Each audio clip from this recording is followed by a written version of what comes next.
क्या आप आरएमसी की मैथ्स के लिए बढ़िया वाला वीडियो सर्च कर रहे हैं तो डेफिनेटली ये वीडियो सीरीज आपके लिए बनाई गई है। इसके अंदर हम बात कर रहे हैं आरएमसी के इंपॉर्टेंट क्वेश्चंस की। मैं आरएमसी पे क्यों स्ट्रेस कर दे रहा हूं, इसलिए दे रहा हूं क्योंकि आरएमसी के पैटर्न को फॉलो कर रहे हैं इसमें, और साथ में मोस्ट एक्सपेक्टेड क्वेश्चंस या फिर जो पुराने रिपीटेड क्वेश्चंस हैं, यानी पीवाईक्यूज, कुछ अच्छे क्वेश्चंस मिक्सअप करके सीरीज बनाई गई है। मेरा काम सिर्फ आपको क्वेश्चंस देना नहीं है, उनको आप तक अच्छे ढंग से पहुंचाना, आपकी मैथ्स से कनेक्टिविटी बढ़िया करना, और आपको वो तरीके बताने कि भैया मैथ्स अच्छी हो सकती है अगर आप चीजों को ढंग से करते हैं। तो आइए करेंगे आज के इस क्वेश्चन सीरीज के अंदर ज्योमेट्री के बहुत ही शानदार क्वेश्चंस। आज का टॉपिक हमारा ज्योमेट्री है, और ज्योमेट्री में हम लोग कुछ क्लासें पहले कर चुके हैं और आज क्लास स्टार्ट करेंगे बहुत ही बेहतरीन क्वेश्चन से। ये one of the most important questions. ऐसा नहीं है कि डिट्टो क्वेश्चन छप के दोबारा से आने की संभावना है, बहुत कम संभावना, 0.001%। बट इसमें जो कॉन्सेप्ट आप सीख लोगे ना, वो 100% संभावना है कि वहां से क्वेश्चन आ सकते हैं। तो चीजों को बहुत ध्यान से देखना, एक एक चीजों को हम डिकोड करेंगे, समझेंगे, और यहां पे उसको एक्सप्लेन करते हुए चलेंगे। टू कॉन्ग्रुएंट ट्राइंगल, मेरे भाई पहले तो आपको पता होना चाहिए कि ये कॉन्ग्रुएंट ट्राइंगल्स होते क्या है। मेरे भाई कॉन्ग्रुएंट ट्राइंगल्स क्या होते हैं पता होना चाहिए। दो ऐसे ट्राइंगल्स दो ऐसे ट्राइंगल्स जो शेप एंड साइज, शेप तो डेफिनेट ट्राइंगल तो ट्राइंगल रहेगा, साइज में भी इक्वल हो, और शेप एंड साइज में इक्वल होने के लिए इनके कॉरस्पॉन्डिंग एंगल्स और इनकी corresponding sides should be equal. एक वर्ड में ले रहा हूं बार बार, कॉरस्पॉन्डिंग। कॉरस्पॉन्डिंग, इस कहानी को जरा ध्यान से समझिए। सिर्फ कॉन्ग्रुएंसी के 5 रूल लर्न करने से पार नहीं पड़ेगी। आप बात को समझिए, आप बात को समझिए, मेरा हाथ है, ये मेरा दूसरा हाथ है, दोनों शेप हैंड की है, और दोनों के साइज भी इक्वल हैं। यदि मैं इनको ऐसे करता हूं तो आप देख पा रहे हैं पूरा एक दूसरे को ओवरलैप कर रहे हैं, मतलब दोनों कॉन्ग्रुएंट हैं। ये फिगर दोनों के दोनों कॉन्ग्रुएंट फिगर्स हैं, दोनों एक दूसरे को कंप्लीटली ओवरलैप कर रहे हैं। लेकिन कब कर रहे हैं? जब मैं इस थंब को थंब के ऊपर, फर्स्ट फिंगर को इसको ऐसे ऊपर रखूं तो, यदि मैं इसकी ओरिएंटेशन चेंज कर देता हूं जस्ट लाइक दैट, तो क्या ये एक दूसरे को ओवरलैप कर रहे हैं? नो। यदि ये सिचुएशन है, then these are not congruent. यानी अब मैं इनको ऐसे कर रहा हूं तो ये एक दूसरे ओवरलैप नहीं कर रहे, बिकॉज मैं प्रॉपर ढंग से इसको कॉरस्पॉन्डिंग चीज को कॉरस्पॉन्डिंग के ऊपर नहीं रख रहा। मैं इसको स्क्रॉल कर रहा हूं, जैसे ही एकदम सीध में आएगा ये दोनों ओवरलैप हो जाएंगे, प्रॉपरली कवर कर लेंगे। यही कॉरस्पॉन्डिंग का मतलब है, यानी थंब का कॉरस्पॉन्डिंग ये वाला थंब है, इसका ये है, ये और ये ऐसे चलेगा। ये बात समझनी बहुत जरूरी है बच्चे, कि जैसे इस एंगल का, यदि एक लाइन मैंने ड्रॉ करी तो इसका कॉरस्पॉन्डिंग ये वाला एंगल है, इस पे 2 लाइन है तो इस पे 2 लाइन है, फिर ये कॉरस्पॉन्डिंग है और ये कॉरस्पॉन्डिंग है। इसी ढंग से साइड्स का कॉरस्पॉन्डिंग होता है, ये साइड इसके कॉरस्पॉन्डिंग, ये साइड इसके कॉरस्पॉन्डिंग, और ये साइड इसके कॉरस्पॉन्डिंग। तो ध्यान रखना है कि दो फिगर यदि कॉन्ग्रुएंट हैं तो उनके corresponding angles and corresponding sides equal होगी। ये बात भी को प्रॉपर ढंग से आपको पता होनी चाहिए बच्चे। चले सर, कोई दिक्कत नहीं है, अगर आपको कॉन्ग्रुएंसी के रूल्स पता है, सिस्टम पता है, फिर कोई दिक्कत नहीं है। आइए बात करते हैं। लोकेटेड इनसाइड ए स्क्वायर, ये स्क्वायर है जिसकी सारी साइड्स इक्वल होती है, स्क्वायर के सारी साइड इक्वल, सारे एंगल इक्वल 90 डिग्री, और डायगोनल एक दूसरे को 90 डिग्री पे बाइसेक्ट करते हैं, और डायगोनल की लेंथ क्या होती है? इक्वल होती है। बातें पता होनी चाहिए। Shown in the figure below, find their angles. आपको इस ट्रायंगल के सारे एंगल्स निकालने। भाई कुछ भी नहीं गिवन है, सिंपल। आपके कॉन्सेप्ट कितने स्ट्रांग है, कोई भी वैल्यू गिवन नहीं है, टेढ़े मेढ़े ट्रायंगल्स बना दिए, रख दिए आपके सामने कि भाई साहब निकाल ली। क्या गिवन है? चले बात करते हैं इसमें। पहले तो सॉल्यूशन के दौरान हम गिवन की बात करेंगे। तो गिवन में हम बात करेंगे, हम नाम देते हैं कि ये एबीसीडी एक स्क्वायर है, एबीसीडी इज अ स्क्वायर। दूसरा, दो कॉन्ग्रुएंट ट्रायंगल का नाम देता हूं मैं, ए एम बी। पहले ट्रायंगल का नाम क्या है? A M B is congruent to, दूसरा ए एम बी। दूसरा ट्रायंगल कौन सा है? मैंने बोला ए एम बी। तो यहां पे क्या होगा? बी, मैंने ए एम बी बोला, ए एम बी बोला, तो यहां पे आएगा के एम डी। क्या नाम होगा? के एम डी। क्या नाम होगा इसका? के एम और डी। के एम और डी। बहुत ही ध्यान से आपको देखना है, बहुत ही ध्यान से आपको देखना है। सर आपने ऐसा क्यों लिखा? आपको तो इसको कुछ भी तो लिख सकते थे, एम को आगे पीछे। नहीं नहीं, देखो यहां ए पे देखो क्या था, ए पे 2 लाइन थी, एम पे एक, यानी ये एंगल पे 2 लाइन है, इस एंगल पे 2 लाइन है, मतलब इस वाले का देखो ट्राइंगल कौन कौन सी बात कर रहे हैं। एक मैं इसको रेड कर देता हूं ताकि आप ध्यान में रख पाए, ध्यान में रख पाए कि ये वाला जो ट्राइंगल है ना, ये रेड वाला, ये वाला ट्राइंगल इस वाले ट्राइंगल के कॉन्ग्रुएंट, ये गिवन है बेटा। मुझे कैसे पता लगा? नाम तो नहीं लिखा हुआ इधर, ये इससे पता लगा कि यहां पे 2 लाइनें हैं, इस पे यहां पे 2 लाइन, मतलब ये एंगल इसके इक्वल है। यहां पे 3 लाइन है, तो यहां पे 3 लाइन है, तो ये एंगल इसके इक्वल है। यहां पे 1 लाइन है और ये 1 लाइन है, मतलब इनके तीनों के तीनों एंगल्स इक्वल है, मतलब यही 2 ट्राइंगल हो सकते हैं। बाकी ट्राइंगल्स इसके बारे में कोई जानकारी नहीं है हमारे पास, तो इन दोनों को लेना पड़ेगा। इनका नाम मैंने यही क्यों लिखा, मैंने दूसरा नाम क्यों नहीं लिखा, और यही नाम क्यों इसका सही होगा, उसकी तफ्तीश करते हैं, उसकी बात करते हैं हम लोग। मैंने पहला नाम लिया ए एम बी। कहाँ है बेटा A M B? A M B, ये वाला ट्राइंगल, और दूसरा ट्राइंगल ये। तो फिर इसका नाम आपने यदि ए एम बी लिखा है, तो इसका नाम तो कुछ भी लिख दो ना, डी एम के लिख दो, के डी एम लिख दो, कोई फर्क नहीं पड़ता। बट फर्क पड़ता है यदि मैंने इसका नाम ए से स्टार्ट किया, तो ए पे 2 लाइनें हैं, तो यहाँ पे 2 लाइन, यहाँ पे तो के से स्टार्ट करना पड़ेगा। 2 लाइन से मैं एम पे गया, तो 1 लाइन पे गया, तो 2 से 1 पे आना पड़ेगा, फिर 3 पे, फिर 3 पे, यानी इनके नाम प्रॉपर लिखने। इस नाम से कंफर्म क्या होता है, यदि ये दोनों कॉन्ग्रुएंट है, ये गिवन है बेटा, ये क्या है? गिवन है। ये गिवन है ना, तो सिंपल सी बात है कि A M is equals to K M है, और M B is equals to M D है, और A B is equals to K D है। ए बी,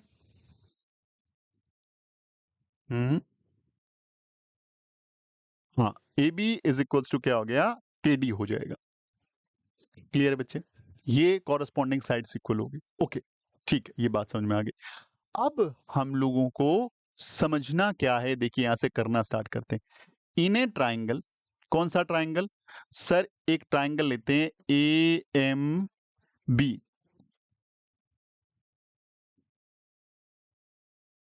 एंड ट्राइंगल जो दूसरा है एम डी के। ये 2 ट्राइंगल ले रहा हूं मैं।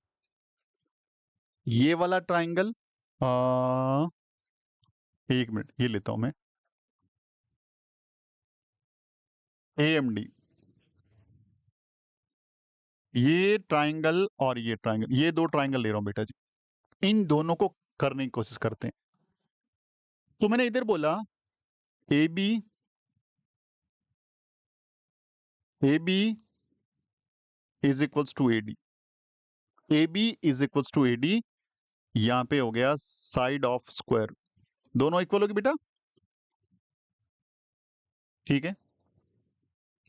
और ए एम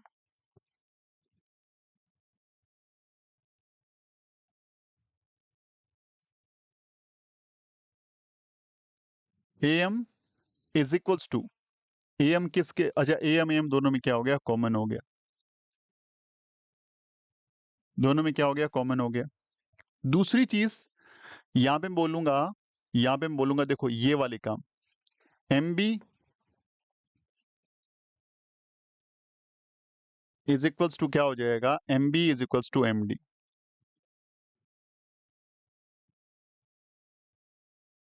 ये भी गिवन है बेटा। और अगर किन्हीं भी 2 ट्रायंगल में तीनों साइड इक्वल हैं, तो ट्रायंगल क्या हो जाएगा? वो कॉरस्पॉन्डिंग कॉन्ग्रुएंट हो जाएगा। तो मैं क्या बोलूंगा कि triangle A M B is congruent to triangle A M D, और कौन से क्राइटेरिया से? बाय ट्रिपल एस क्राइटेरिया से, साइड साइड से। और अगर ये दोनों ट्रायंगल मेरे भाई कॉन्ग्रुएंट हो गए, तो इस ट्रायंगल के सारे एंगल इसके इक्वल होंगे। चलो मैं लेट कर लेता हूं, ये एंगल कौन सा है, ये जिस पे एक लाइन है, मैंने इसको बोला मान लीजिए x, इसको बोला मैंने y और इसको बोला मैंने z। तो ये दो लाइन वाला x है तो ये भी x होगा, हाँ। ये y है तो ये भी y होगा, और ये z है तो ये भी z होगा। अब ये दोनों ट्रायंगल आपस में कॉन्ग्रुएंट हो गए, तो ये z तो ये एंगल भी क्या होगा मेरे भाई, z होगा।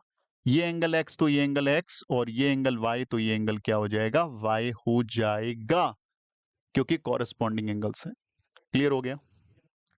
अब यार इस पॉइंट पे आओ ये पॉइंट ओ ले लेता हूं मैं, एंगल पॉइंट ओ, तो z plus z is equals to कितना, 360, 3z इक्वल्स टू 360, z का वैल्यू 120। तो ये सारे एंगल्स का सम 360 डिग्री है, z का वैल्यू 120 हो गया, ठीक है सर। अब बेटा मैं एक चीज लिख रहा हूं कि x plus x equals to 90 degree, क्या सही है, हाँ सर, क्योंकि ये पूरा एंगल 90 डिग्री है, क्योंकि स्क्वायर का कॉर्नर एंगल है। तो दोनों का सम 90 हो गया, तो 2 एंगल x इक्वल्स टू 90। तो यहां से x का वैल्यू कितना आ गया, 45 डिग्री, यानी ये एंगल कितना डिग्री आ गया, 45 डिग्री, ये 120। अब मैं यहाँ पे क्या लिख अगला स्टेटमेंट यहाँ पे लिख रहा हूं मैं, कि angle x plus angle y plus angle z equals to 180, triangle के तीनों एंगल का सम 180 डिग्री। एंगल x दे रखा है मुझे कितना, 45 डिग्री का, एंगल y मुझे पता नहीं है, z कितना डिग्री का, 120 का, इक्वल्स टू 180 डिग्री। दोनों का ऐड कर देंगे तो एंगल y प्लस में एंगल 165 इज इक्वल्स टू 180, यहां ट्रांसपोज कर देंगे, एंगल y कितना आ जाएगा, 15 डिग्री का आ जाएगा। रिजल्ट आ गया एंगल x 45 डिग्री का, एंगल y 15 डिग्री का, और एंगल z 120 डिग्री का। और यही तीनों वैल्यूज मुझे निकालनी थी, यही तीनों वैल्यूज मुझे निकालनी थी प्रॉपर ढंग से। बहुत ही शानदार, गजब का और अच्छे लेवल का क्वेश्चन है ये, बहुत ही शानदार है, गजब का क्वेश्चन है और अच्छे लेवल का क्वेश्चन है, और बहुत अच्छे ढंग से हम इसको हैंडल कर सकते हैं। और आई होप कि आपको ये बात समझ में आई होगी, बहुत ही गजब का क्वेश्चन है। इस क्वेश्चन को बार बार रिपीट करिएगा, बार बार देखिएगा, देखो एक दो बार में नहीं होगा, चीजें समझ में एक बार में नहीं आएगी। अगर आपको ये कॉन्सेप्ट पहली बार देखा है तो you needs to work on 2 to 3 times. अब थोड़े हलवा क्वेश्चंस, हलवा बोले तो इजी इजी क्वेश्चंस। चलो भाई करते हैं इस क्वेश्चन को। Find the value of x and y. ठीक है, यहाँ पे थोड़ा सा मुझे लग रहा है चीजें कम है, ये स्ट्रेट लाइन होनी चाहिए थी, और ये स्ट्रेट लाइन इसके पैरेलल ये गिवन होना चाहिए था, वरना तो इस क्वेश्चन को हम बनाएंगे ही कैसे, वरना तो हम क्वेश्चन को आधा डायग्राम कहीं ना कहीं मिसिंग है ये डायग्राम, अदरवाइज तो चीजें ऐसा होता ही नहीं। चलो बेटा जी, ये ट्राइंगल बन रहा है। पहली बात है, ट्राइंगल के तीनों एंगल का सम 180 लिख सकता हूँ, कि इन तीनों को जोड़ के 180 लिख सकता हूँ, कोई दिक्कत नहीं है। दूसरा, यदि ये दोनों लाइनें पैरेलल हैं तो ये 60, तो ये एंगल 60 डिग्री, क्योंकि ऑल्टरनेट इंटीरियर एंगल। और ये एंगल y इसके इक्वल होगा, तो मतलब एंगल y को लिख सकता हूं क्या, 2x माइनस में 5, ये लिख सकता हूं। अगर y को इससे रिप्लेस किया जा सकता है तो ट्राइंगल के तीनों एंगल का सम 180 लिख दो, सीधा सीधा 60 degree plus 2x plus 3x, 2x minus 5, 2x minus 5 और 3x इज इक्वल्स टू कितना, 180। इसको सीधे से ट्रांसपोज कर देंगे, ये हो जाएगा 5x is equals to 180 minus में 60 और प्लस में 5, 5x इक्वल्स टू 125। यहां से x का वैल्यू कितना आ गया बच्चे, 25 डिग्री। और अगर x का वैल्यू 25 आ गया तो y किसके इक्वल है, y इक्वल है 2x माइनस 5 के।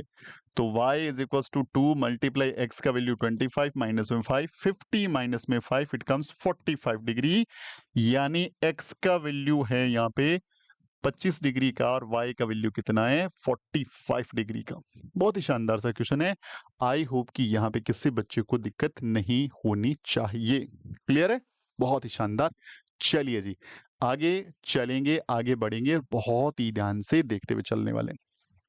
अगला क्वेश्चन क्या है, अगला क्वेश्चन भी कुछ अच्छा सा क्वेश्चन है, और बहुत ही बेहतरीन ढंग से आराम से इसको बना पाएंगे। Following figure AE parallel to BC, यानी ये लाइन इसके पैरेलल है। हाँ जी सर पैरेलल है, कोई दिक्कत नहीं। ये पैरेलल है तो ये लाइन कैसी है, ट्रांसवर्सल, और अगर ये लाइन ट्रांसवर्सल जितना एंगल ये है उतना एंगल ये होगा, x प्लस में 11 डिग्री। x प्लस में क्या हो जाएगा, 11 डिग्री हो जाएगा। क्लियर है? चलो ठीक है। यहाँ पे दो वेरिएबल दिख रहे हैं, एक x दिख रहा है दूसरा y दिख रहा है। तो दो वेरिएबल को सॉल्व करना है तो मेरे पास क्या होना चाहिए, दो वेरिएबल सॉल्व करना है तो मेरे पास दो इक्वेशंस होनी चाहिए। पहली इक्वेशन यहां से बन जाएगी ट्राइंगल से। क्या बोलेंगे आप लोग, आप बोलेंगे इन ए ट्राइंगल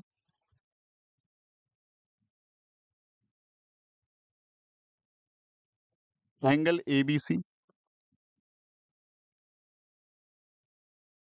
ठीक है। एंगल ए कितना है, 2x प्लस वाई। बी कितना है, y माइनस 11।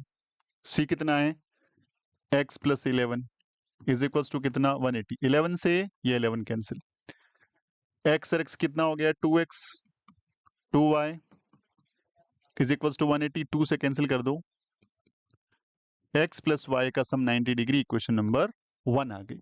यदि मैंने तीनों को मिक्स कर दे, अब ये बन रही है स्ट्रेट लाइन, और स्ट्रेट लाइन पर बनने वाले सारे एंगल का भी सम कितना है आपको बताना है, दैट इज 180 स्ट्रेट लाइन पे। तो यहाँ पे लिख सकते हो क्या, दूसरा स्टेटमेंट यहाँ पे लिख देंगे आधा आधा, बाद में नीचे वाले को अपने काम में ले लेंगे। यहाँ पे लिख सकते हैं आप 2x प्लस वाई, दूसरा x प्लस में 11, तीसरा x प्लस में 19 इज इक्वल्स टू 180। कोई दिक्कत नहीं।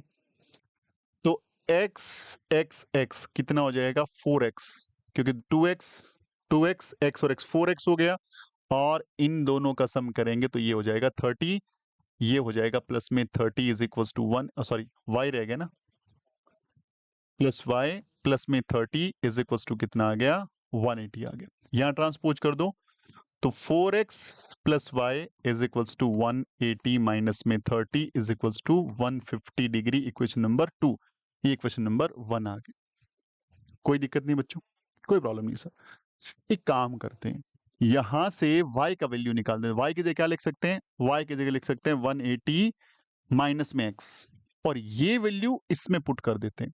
तो यहाँ पे हम लोग y की जगह क्या लिख देंगे, यहाँ पे 4x प्लस में y की जगह 180 माइनस में कितना x इज इक्वल्स टू, यहाँ क्या लिख देंगे, यहाँ पे इक्वल्स टू में क्या दे रखा है, 150 डिग्री गिव, अच्छा 90 है ना बेटा, 180 क्यों लिख देंगे, 90 लिखेंगे ना यहाँ पे।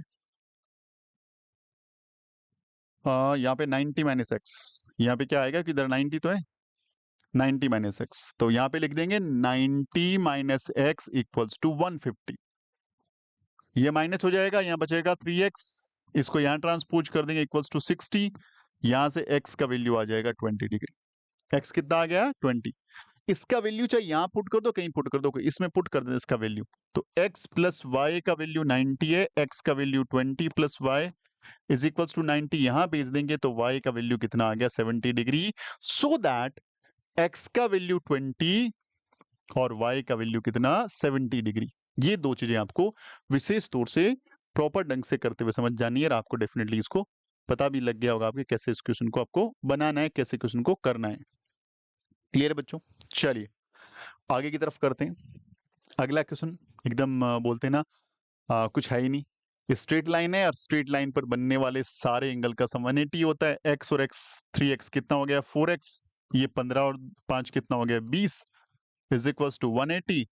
4x is equals to 180 minus में 20, 4x equals to 160, cancel out कर देंगे तो x का वैल्यू 40 डिग्री आ गया। Find the value of x that is 40 degree. Straight line concept लगाना, कुछ है भी नहीं भाई इसमें तो। अगला क्वेश्चन आपको कंस्ट्रक्शंस के बारे में, ये पूरा हमने क्वेश्चन बढ़िया ढंग से करा रखा है, कोई दिक्कत नहीं है। ये वाला क्वेश्चन करते हैं, बढ़िया क्वेश्चन है, मजा आएगा वो करके भी, और एग्जाम के लिए मोस्ट इंपॉर्टेंट या मोस्ट एक्सपेक्टेड क्वेश्चंस में से इसको कंसीडर किया जा सकता है। इन the figure PQRS is a square. भाई ये वाला जो फिगर आपको दिख रहा है ना, ये स्क्वायर है, ठीक है सर, कोई दिक्कत वाली बात नहीं। S R T an equilateral triangle,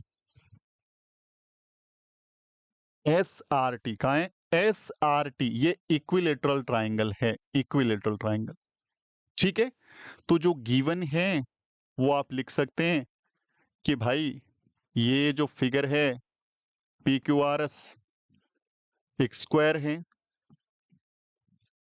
और ट्राइंगल एस आर टी कैसा ट्राइंगल है, इक्विलेटरल ट्राइंगल है। ठीक है जी, prove that P T is equals to Q T. PT किसके इक्वल है, ये पीटी है वो क्यूटी के इक्वल है, ये प्रूफ करना है।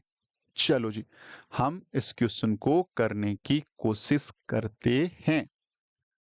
सॉल्यूशन के अंदर अच्छा, अब दो ट्राइंगल लेते हैं। पहला ट्राइंगल लेते हैं एस टी पी। क्या ट्राइंगल लेते हैं, एस टी पी। एंड दूसरा ट्राइंगल लेते हैं एस टी पी, तो यहां पे आर टी क्यू। कौन सा ट्राइंगल लेते हैं, आर टी क्यू। इनमें कुछ खास बात है सर, सर इसमें क्या है, एस पी और आर क्यू, यानी बोल सकता हूं कि S P is equals to R Q side of square है, और साइड ऑफ स्क्वायर हमेशा इक्वल होती है, यानी ये साइड इसके इक्वल है। क्लियर है सर, हाँ जी सर, कोई बात नहीं, ये क्लियर है। और ये वाला एंगल है ना इस एंगल के इक्वल है, बोलेंगे सर ये तो गिवन ही नहीं है। हाँ बेटा जी, स्क्वायर के सारे एंगल कितना डिग्री के होते हैं सर, 90 90 के, यानी इतना इतना इतना, ये 90, इधर ये भी 90। और ट्राइंगल के तीनों एंगल कितने डिग्री के होते हैं, 60 60 60 के। तो ये 60 90 150 का, ये भी कितने डिग्री का, 150 का। समझ पा रहे हैं आप लोग। तो मैं बोलूंगा कि एंगल कौन सा S is equals to angle कौन सा है वो R is equals to 150 degree, ये बने। और यहां से बोलूंगा कि S T is equals to R T side of equilateral triangle, side of equilateral triangle. यानी इन दोनों के अंदर ही, यानी इन दोनों के अंदर ही ये ट्राइंगल में और ये ट्राइंगल में, ये साइड इसके इक्वल है, ये साइड इसके इक्वल है, और ये एंगल इसके इक्वल है। दोनों ट्राइंगल कॉन्ग्रुएंट हो गए साइड एंगल साइड से। तो ट्राइंगल कौन सा, triangle S T P is congruent to triangle RTQ by the criteria of side angle side, by the criteria of side angle side। दोनों ट्राइंगल साइड एंगल साइड से equal हो गए। अगर equal हो गए तो ये जो आर पी टी और टी क्यू क्या हो गया, P T is equals to Q T, दोनों साइड इक्वल है by CPCT, by CPCT corresponding part of congruent triangle, corresponding parts of congruent triangle equal हो गया। अब क्या निकालना है, प्रूफ करें T Q are, T Q are कहां है, T Q are, T Q are ये 15 डिग्री का है, ये प्रूफ करना है, कर देंगे भैया, कोई दिक्कत नहीं है। ट्राइंगल कौन सा ले लो, टी आर क्यू ले लो, ट्राइंगल कौन सा ले लो, टी आर क्यू ले लो। ठीक है, इसके अंदर हमें पता है कि एंगल आर तो हमने भी निकाला कितने डिग्री का है, 150 डिग्री का। और हम क्या बोलेंगे, हम बोलेंगे कि इसमें टी आर और आर क्यू इक्वल है। क्यों इक्वल है सर, देखो ये साइड इस स्क्वायर की है और इस स्क्वायर की साइड पे ये इक्विलेटरल ट्राइंगल है, यानी जितना साइड इसका है वही साइड इक्वल ट्राइंगल तभी बनेगा। और स्क्वायर की भी सारी साइड इक्वल होती है। तो ये दोनों साइड इक्वल हो गए, और दोनों साइड इक्वल होते ही किसी भी ट्राइंगल में यदि दो साइड इक्वल है तो ट्राइंगल कैसा हो जाएगा, आइसोसेलेस ट्राइंगल। और आइसोसेलेस ट्राइंगल में ये कॉर्नर एंगल इक्वल होते हैं। कॉर्नर एंगल क्या होता है, इक्वल। यहां पे मैंने बोल दिया कि angle R T Q is equals to angle R Q T, दोनों एंगल इक्वल। तो angle R T Q plus में एंगल आर क्यू टी और प्लस में angle T R Q is equals to 180 degree. T R Q के angle की value given है और ये दोनों सेम सेम है, तो 2 time angle R Q T is equals to 150 minus 180 minus 150, 30 degree आ गया। 2 time angle R Q T is equals to 30, तो एंगल आर क्यू टी बराबर कितना आ गया, 15 डिग्री आ गया मेरे भाई। R Q T, R Q T या टी क्यू आर एक ही बोल दूं कोई फर्क नहीं पड़ता, इसका नाम दूसरा नाम क्या बोल सकते हो, टी क्यू आर बोल सकते हो। कितना डिग्री है, 15 डिग्री आ गया, ये प्रूफ हो गया। कितना डिग्री आ गया? 15 डिग्री आ गया, ये प्रूफ हो गया मेरे भाई। तो ऐसे क्वेश्चंस आपके एग्जाम के लिए बहुत ज्यादा इंपॉर्टेंट है। चीजें करी जा सकती है, बस आप कितनी बार इसको समझते हैं, कितनी बार सीखते हैं, कितनी बार देखते हैं, वो आप पे डिपेंड करता है बच्चे। ये कितनी बार आप करते हैं उस पे डिपेंड करता है। जितना ढंग से चीजों को आप देखेंगे,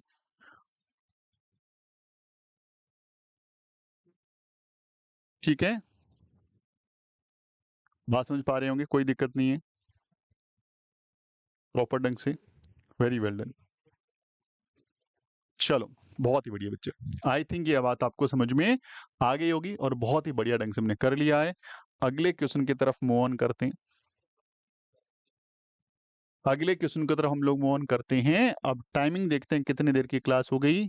ये क्लास हो गया भैया, अब इस क्वेश्चन में थोड़ा सा लगेगा टाइम, तो हम इस क्वेश्चन को डिस्कस करेंगे अगली क्लास में। चलिए बच्चों, अगली क्लास में मिलते हैं ज्योमेट्री की। उम्मीद करता हूँ चलिए क्लास अच्छी लगी, जरूर करिएगा। मिलते हैं अगली वीडियो में, तो ख्याल रखिए। जिंदाबाद, वंदे मातरम।